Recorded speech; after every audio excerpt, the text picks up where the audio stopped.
Hello and welcome to the Nittany Gritty. I am Jon Sauber, Penn State men's basketball writer at the Center Daily Times. He is Tim Frazier. Tim, how we doing? Man, good, man. How about yourself? Doing good. It's a weird time of year, right? Like college basketball is really starting to ramp up. The NBA is starting to ramp up. We have one more college football game tonight that by the time you listen to this, will be done and over with, and we'll be on to pretty much just basketball season. So it's that weird middle ground for me where I'm like, Yeah. football's over, but there's still stuff to be done with that, and then you're starting to ramp up into going to more basketball games and everything like that. So fun time of year, a little less stressful. Yeah, man. I'm in Houston at the moment, so, the championship game is here tonight. I must say, from our last show, I was wrong on both ends. I picked Texas and Alabama. And should have won with Michigan and Washington both won. So I got no stake in the game tonight. I got no stake. What about you? Yeah, so I said it would be Bama and Washington, I think, which, one out of two ain't bad. And if, frankly, if Bama's center could snap the ball, I think I probably would have had 2 for 2 on that one. But I covered Michael Penix a little bit when I was out in Indiana. I covered Kalen DeBoer a little bit when we both overlapped for like a very short period of time in Indiana. And so I'm a little bit partial to those guys. Plus that Washington offense is a lot of fun, and whatever gets this game to being high scoring, I'm all for. I think I'm probably pulling for Washington in this one, but either way, like it's going to be a really good game, really exciting one that I'm really looking forward to. Yeah, same. One that I assume are you going to be at? It's in Houston. I mean, I know. What are the excuses there?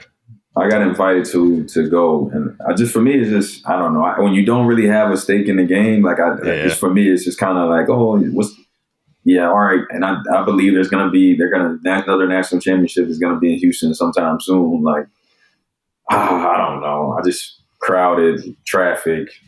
It's gonna be a while. It's just and to top it off, it's raining here today too. It's supposed to rain all day today. Even though the game's inside, but still. So I don't think I'll go, but listen to all the people that's going to go. Yeah, you're exactly like me from that standpoint, and that like it's like so I've gone to tons of games in the past for like fun and stuff, and it's like buddies will invite me to a Sixers game. I'm like, yeah, that sounds like a good time. And you get like the day before the day, I'm like, man, you gotta drive there, you gotta wait in the car a little bit, you gotta park. It's like I can watch it on TV. It's fine. Yeah. Like it's not a big deal. But no, I think that is very relatable, and honestly, like it sucks because from a work standpoint, that kind of happened with me on Sunday. We'll get into this. Penn State plays at the Palestra. Naturally, it snows like 8 inches here in Center County on Saturday, so I couldn't get out for the game, and it was still snowing a little bit, and the roads weren't great Sunday morning, so I got stuck at home. Like I couldn't even go to the game, and the arena that is my favorite to watch games in, which sucks that I didn't get to go to that, but fortunately for Penn State, they got a win. That was that put them at 1-1 this week against the 2 Michigan schools, and a win they really needed because that Thursday night game against Michigan State was it was pretty tough, and I think there was some potential for a downturn. Like had they lost that game, right? If you lose that game, then lose to Michigan, you can the snowball starts rolling downhill a little bit. And I think they really needed to get that win on Sunday to kind of get them back on track. Honestly, I'm proud of the guys because I think when you look at the previous games and how the season has gone, like we saw how they lose to in the tournament earlier, they lose and then it becomes a 3-game loss into a 4-game loss. And here, just to get beat, how bad they got beat at Michigan State, and to turn it around and start off slow.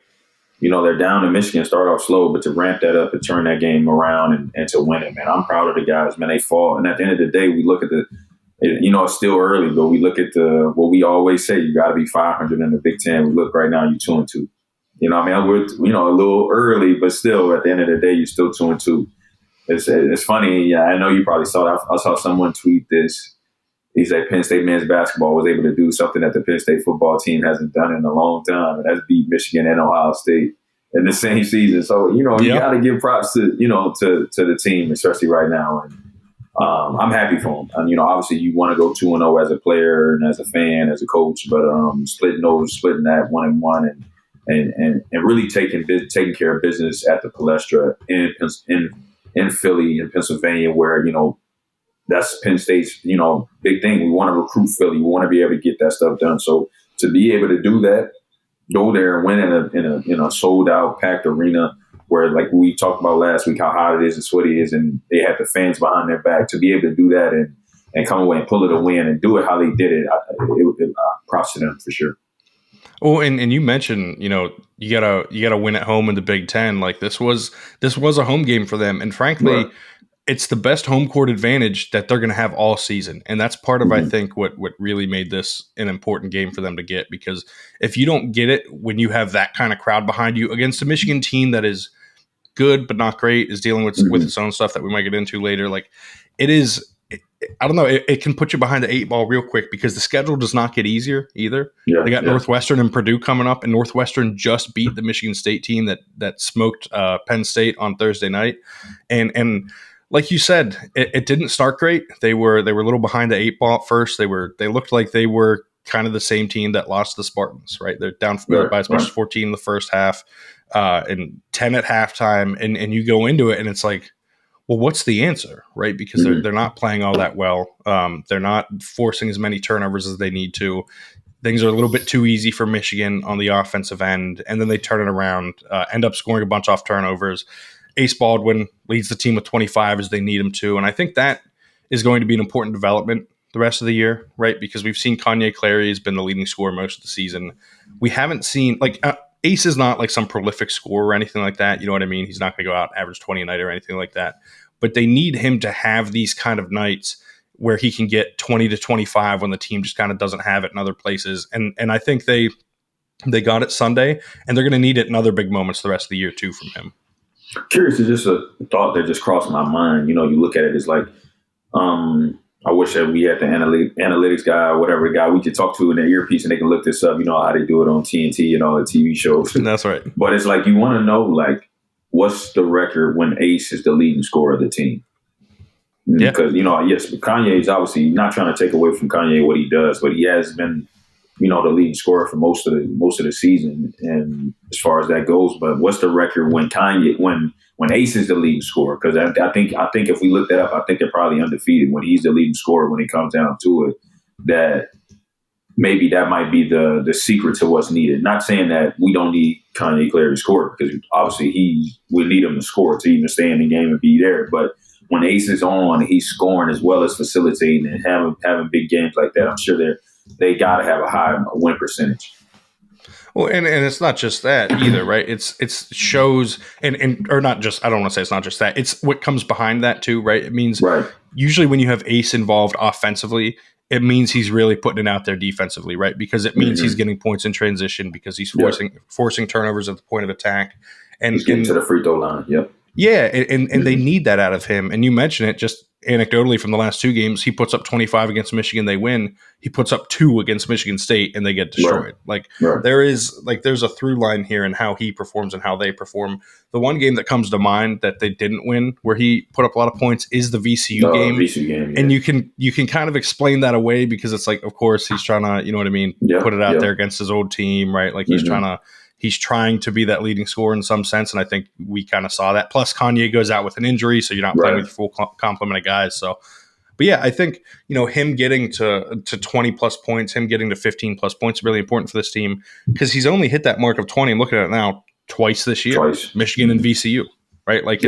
And they need him to be able to get to that number. Not like I said, he's not going to do it every night. You don't have to do it every single night.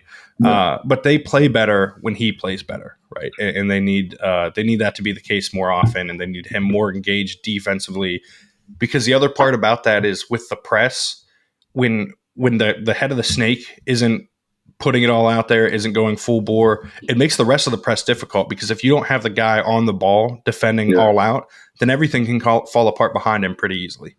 Right. There's gaps. You got to have. There's going to be gaps in that press. There's going to be gaps in the effort that's being given, especially because other players, they follow the leader. You know what I mean? And Ace has been given this role of being a leader, and he has to lead by example. He has to go out there. He has to give it his all. He has to lead by example, and you can tell it, like, we're all human when we're scoring and we're making baskets, and obviously we play better, you know what I mean? And I'm talking about myself. I think that you can always say, well, you can't be a feel-good player. But at the end of the day, when you're not making shots, it's kind of hard to kind of not get that out of your head. Only the great ones, and, we talk about great ones, are able to do that and still be able to push that in the back of their mind. But for him to be able to score, his defense picks up, his offense picks up. He gets others involved as well. So their game is playing well and getting better as well. So I think that's just all part of what, when you look at it, what might be the key to success for Penn State basketball this season. Yeah, and he is, that shouldn't be all that surprising, right? There's a reason Mike Rhodes brought him with him from VCU. He is the guy that they want to be that guy. He's only been the leading scorer. Shout out to, again, producer Amir, who has helped us on this front, brought him up last week. He's only been the leading scorer twice this year, been VCU and Michigan. And that I think that shows a little bit of them needing him to step up and them needing him to be that kind of guy. But I think the other part about this Michigan game that stood out to me anyways was it felt like the collective intensity was there in the second half. Yeah. And I wonder how much of that was just the crowd in the environment, because it kind of, when you're in that place and the crowd is backing you, it's put up or shut up time, because if that crowd can't get you going, then the BJC crowd's never going to get you going. And I think they did a good job of rallying around the support that they had. I do wonder, though, like I said, that's the only time they're going to have it this year. Like, does that necessarily bode well for other home games when maybe they don't have that crowd? And are they going to need the crowd to be more bought in, right, when they go back to the BJC? Because it is not going to be the same. Yeah, it's tough. You know what I mean? But I think it might have been Ace, what he said after the game. He was like, man, I wish all our home games were here. Or somebody said that. And, obviously you get that experience and you feel that, you want that. But, that doesn't mean that the BJC can't be like that, because I played when the BJC was like that sometimes. It's just hard to get it, every game. But at the same time, those things happen when you win. So if the team continues to win, the fans come out.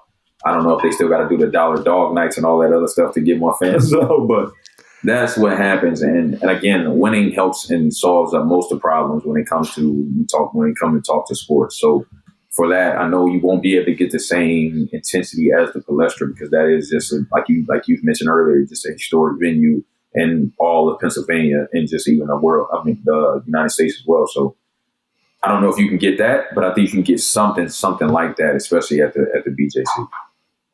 Yeah, and I think that's going to be, pretty important the rest of the way, because that next home game's coming up, right? Like, right. Northwestern is not to be messed with, as Tom Izzo will tell you. This is a Northwestern team that is physical, it can shoot, and it has a guy that you and I talked about last week in Boo Buie that can light up any team in the country. And Penn State definitely qualifies as any team in the country. And that's coming this Wednesday too. And Taylor Battle's going to be on the bench, and there's going to be some, emotion for him, I'm sure, being back in the BJC again. It's not the first time he's been there, I don't believe, but like it's a different environment. And so I think we'll find out like how much this team can build off of something, because again, Northwestern it's the real deal. And then if you can't overcome Northwestern, then you got to head to Purdue. And spoiler alert, I don't think Penn State's going to beat Purdue, because I don't think many teams are going to beat Purdue, specifically in Mackey Arena, which makes Wednesday's game against the Wildcats, even more important as far as I'm concerned. Yeah, before I jump to that piece, I do want to give DeMarco Dunn some credit that he was huge in that game against Michigan, because obviously you talk about Ace doing what he's doing, which we'll be expecting to do. Kanye getting his numbers too, but they're having that third guy to, he was able to knock down threes and get hot. Man, I credit him too to really help in that Michigan win. But to go into, what we talked about, this Northwestern game, we got you look at the schedule, we got Northwestern at home and you're going to Purdue to face the number one team in the country. You hate to say this as a coach, but shit, we got to split it. Yeah. Now, our goal was to split. Not saying that we can't beat the number one team in the country, because we just saw Northwestern beat them, 2 weeks ago at Northwestern. But, things happen. Basketball guys play parts, and you're able to do certain things and that nobody expects you to do. Teams get knocked off every day. So not saying that you can't do it at Purdue, but, you want to walk away with this and, 3-3. If you can beat, like you just said earlier, take care of home court, if you can get that to beat Northwestern, and something that will be an emotional game for Taylor and for Boo Buie, just to be able to say, hey, man, we're back in, Penn State, where, my brother became my brother, as far as like famous and how great of a player he was, and all that emotion definitely going to weigh in and play a part of it. you just hope that, Penn State comes ready to play. You got it's still and put the last game behind, but still ride on the same wave that got you back in that second half to win that game and take that over to that Northwestern game. Now you've been at home for now 5 to 7 days, 10 days. School starting back up next week, I think. So hey, man, it's right there. It's time for you to be able to split these 2 games if possible. School's starting back up today, actually, which means I go downtown way less again until we get to like May, and then I'll start going back down there. But I thought it started today is Monday. You all right? Yeah, today's Monday. Yeah, no, it caught me too. I was not expecting this. I planned to go to a couple places downtown to eat before they got back, and I realized we're already here. So no, this is an important part because they, you mentioned that splitting it, they're pretty much like going to have a home followed by an away in some sense or another the rest of the season, right? Only two. There are a couple times where they have 2 away games in a row, and there's one time they have 2 home games in a row. But for the most part, it's alternating. Yeah. And so I think you essentially have to take advantage of that. You need to look at every 2-game, section of the schedule as this got to be a split. And this is going to be the biggest one the rest of the way because, there are other really difficult games that, you look at their next home games against Wisconsin after Northwestern. Okay, maybe you don't necessarily expect them to pick that one up. But then it's Ohio State on the road, who you already beat once this year. Mm-hmm. And so you believe you have a chance. Then it's, okay, Minnesota at home, that's a beatable team. Rutgers on the road, who's struggled, right? And then Indiana on the road, who struggled this year. And so you go down the list, and it gets a little bit, I don't want to say easier because nothing is ever easy in the Big Ten for Penn State, as we've seen over the years. But it does lighten up a little bit. So if you can get it here, it kind of gives you the confidence that you can get it the rest of the way too, right? Like it's not necessarily just about like, okay, this is a difficult part of the schedule. It's about making sure those guys feel good because we've seen that this team, when its emotions are good, when everyone's bought in, is when they're going to play well, right? Like they don't. Yeah. I don't want to say they don't handle adversity well, but we've seen that there have been times where adversity is struck and things have gotten bad quickly, right? And so I think it's important for them to maintain, kind of high level vibes, right? Like for lack of a better term, like and make sure that everyone's feeling good because it's going to be a grind. Right. And with the effort that they put in defensively with that press, like that's the other thing. It could be easy for these guys to get worn down as they deal with both the physicality of being in the Big Ten and the intensity of the way they play. So that's what, like I said this before, we're going to find out how well this press works in the Big Ten this year. I think we're going to learn a lot about how successful Mike Rhoades can be at Penn State. And it's kind of here, right? Like that's part of the reason they got back in the Michigan game. They were able to win. How does it do against a team like Purdue that has an elite big that's one of the best in the country? How does it do against Northwestern, a team that has an elite elite lead guard, and like the kind of guy that can beat a press by himself? We'll find out, right? Like I think these are going to be 2 really important games for determining what the future of this program looks like. Yeah, it sounds like we say that every week. Hey, these next 2 games, it's going to let us know what this team is. Again, I just want to say I am proud of how they bounced back from that Michigan State because I did see that as another snowball effect, and because of the way they lost, it wasn't. I hate to call that, but it wasn't a moral victory. But I'm assuming that they had to have watched that film and learned something to be able to change that and pick it up in the second half against Michigan and do it and get that win. So the only thing I'm looking forward. I'm looking down the schedule, like you said, and they're winnable games here. And, to stay closer to 500, you got to win some games that the bettors are going to say that you're not going to win, but they're possible. And so I'm proud of the team, how they bounced back because you did say, man, like we've seen them hit adversity. And I want to say this is one of the first chances that adversity has hit that they bounced back and being able to take care of business. So hopefully now that's the trend that they're going with, and they're going to continue to move that way when adversity does strike, that they can bounce back and put it past them. And you mentioned like the projections for who win games, right? Like you look at KenPom, they're now projected to go 7-13 in the Big Ten. I believe they've been as low as 4-16 at different points this year in that projection, which I think is a positive sign, right? Because there are a lot of these games that are going to be coin flips. And so they just need a few of those coin flips to turn their way to go from, 7-13 to 10-10.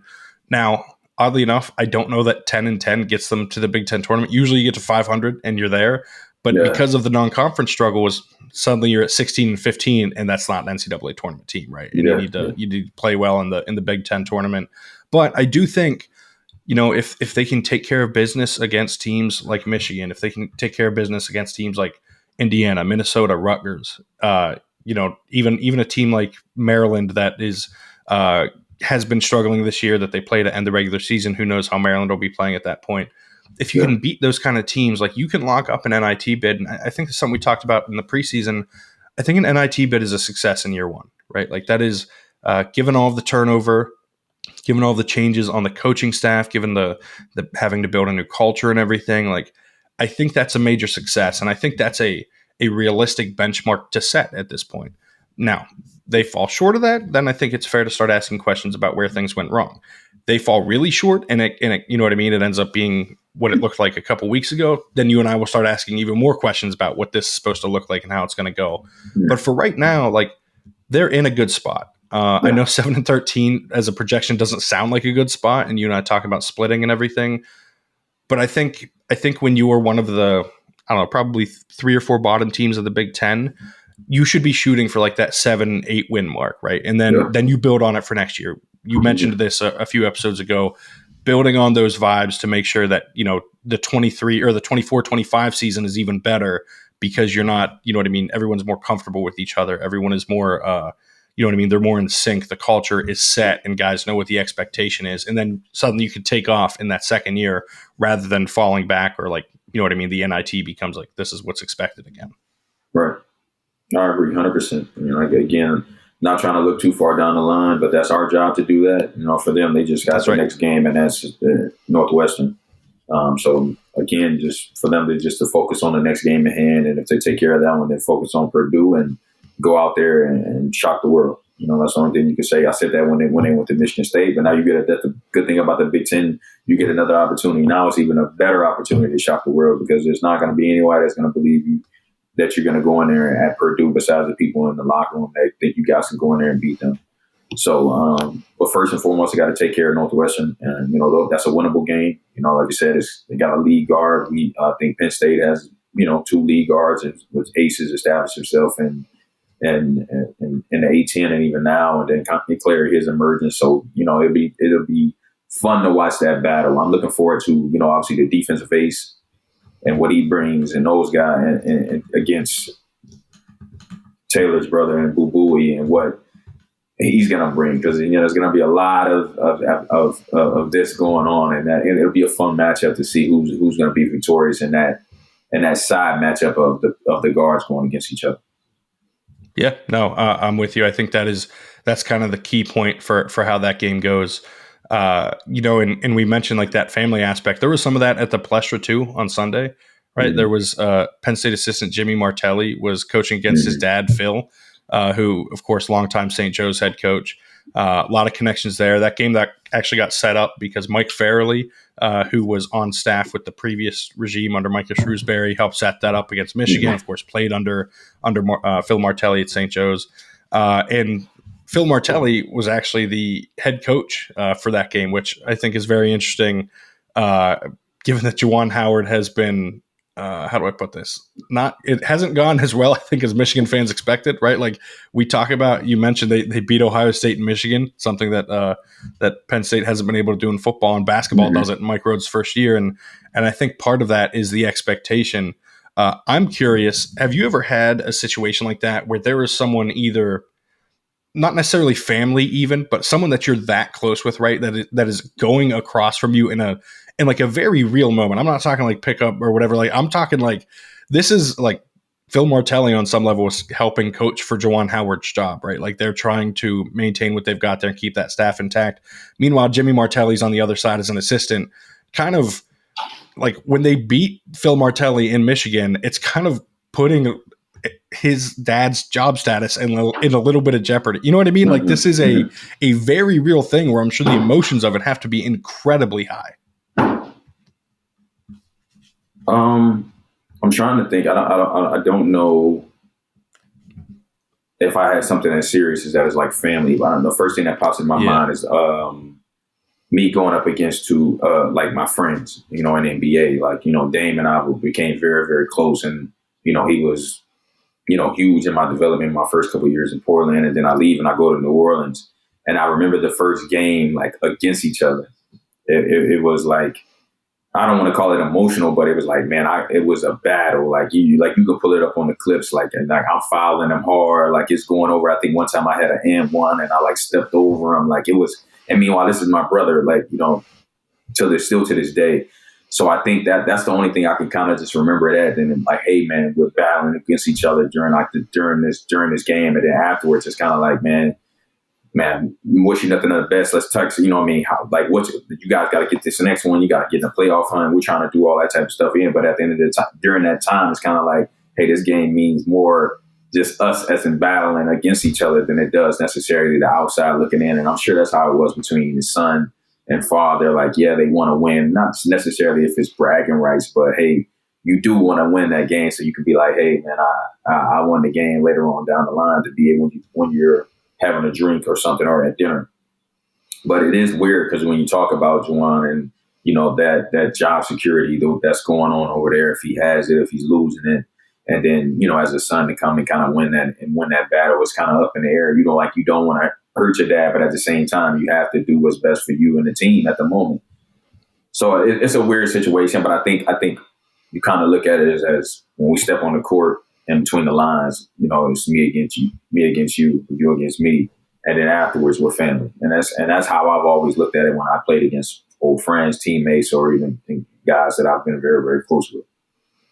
Yeah, and it's funny you mentioned Dame. Shout out to him for giving. I saw the clips of him giving the new shoes out and everything. The University of Washington players, and of course, if you look in the background of that, you can see Tim Frazier looking real skeptical of what's going on there. It feels like you were the look on your face said you didn't know about the shoes either. Like you were kind of looking like, what are we doing here? So they're playing the Rockets, and I stopped by the hotel. I'm like, hey man, I'll stop by the hotel. So we're talking, and then he's like, man, I forgot, man, I gotta run and do this thing for Washington football. You want to come? I'm like, man, how long is it gonna be? Because I'm like, if he's gonna be there a couple hours, I'm like, man, I'm just gonna go home. I'll see you the next day. He like, no, it's gonna be like 10 minutes. We're gonna go there. I'm like, all right, cool. So we go and we sitting there. Then I look and like, it's honestly, it's just how much they built up the city right now because of the game. It's amazing. It's beautiful. It's pictures, teams, everything. So we go there, and for me, it's kind of, even for him too. Like we talked about it, like it's kind of weird to understand how famous he is. Because now we looking at, NIL deals. Like these guys are making money. He's a grown man. I'm sure a couple of them probably even have kids. Who knows? But he's like, man, I don't know. Are they going to really be that excited for me to come give them shoes? So he shows up and then they all go, wow. Like, oh my God, this is Dame. And he said so you see the face on mine because I'm kind of weird about it too. I'm sitting there like, dang, man, y'all about to play in a national championship. This is Dame. Like, I get it, but I don't get it at the same time. So that's kind of how I felt about it. But it was cool to see their reactions and how excited they were to be able to get his shoes, get the gear, and take the pictures with him. Man, they were super excited about that too. So man, I hopefully make good luck to them tonight, in the game. But it was, for me, the face you talk about, because I'm sitting there just, I'm sitting there like, dang, they really do like it. Dame is really that famous. But for me, he's just another, another guy. Like, I get it. He's, 71 point, top 75 player, all that type of stuff. But like I said, man, I remember when I just scored a layup and I stood over him and yelled and one like 6 years ago. So it's like, so I'm not looking at it. But like, yeah, again, man, good luck to those guys tonight. Hopefully it's going to be a good game. Listen, sounds like you have a reason to go and a rooting interest as far as I'm concerned. No. Then it's all right, do I root for the Big Ten? It's Michigan, but then it's like Michigan has had all this stuff going on with Harbaugh. Like, is it they reading signs or whatever? I don't know. I don't keep up with it.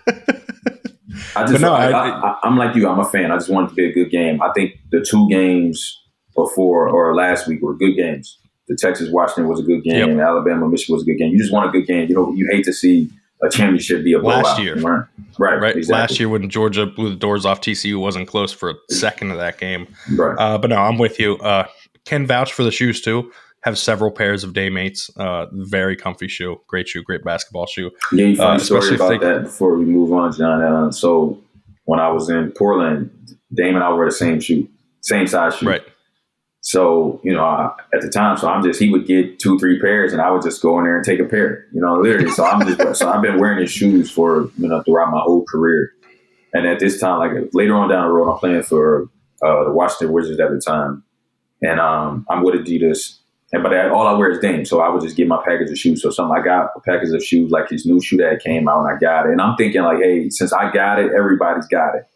And it's, so I put it on and I'm wearing it. I'm wearing these new, they were like some taxi driver, whatever colorway. I'm wearing them. And then after the game, like I'm getting these texts from Dame. He's like, bro, when did you get those shoes? And I'm like, shoot, I got them like couple days ago, like that. And I was like, I don't even like, he's like, I don't got them. So then he put us in a chat with the rep. Shout out to JR. And he's like, I don't know how he got them. So I wore the shoes before he was able to wear them. I guess they were trying to wait. For a specific day, marketing piece or whatever like that. So, but again, I've seen his development when his shoes since the one all the way up, man. And again, they are comfortable. I still wear them today. Yeah, no, I wear them all the time. I mean, I'm a bit of a sneakerhead, so that won't surprise anyone that I got too many shoes in my closet, anyways. But there are plenty of Dames in there too. That honestly, they're the kind of shoes that I wear them too often, right? Because they're not like overly expensive or anything like that. And I think he's made a point, to make that the case too. So I'll wear them everywhere, which means I do wear them out a little bit because when you're my size, like you wear shoes out pretty quickly, especially when they're like size 13s. But yeah, no, they're a great shoe. And, I like you said, I'm rooting for a good game tonight. The semifinals were too good to not have a great national title game to follow it up. Very much looking forward to that. Very much looking forward to seeing what Penn State does over this next 2-game stretch. I think we've said it time and time again. We're gonna learn a lot there, and we will be back again to discuss it the next time we record the Nittany Gritty. But I think that's a good place to leave it for now. If you want to follow Tim on Twitter, you can find him at TimFraze23. You can find me on Twitter at Jon Sauber, JonSauber. Thank you for tuning in. Have a great day.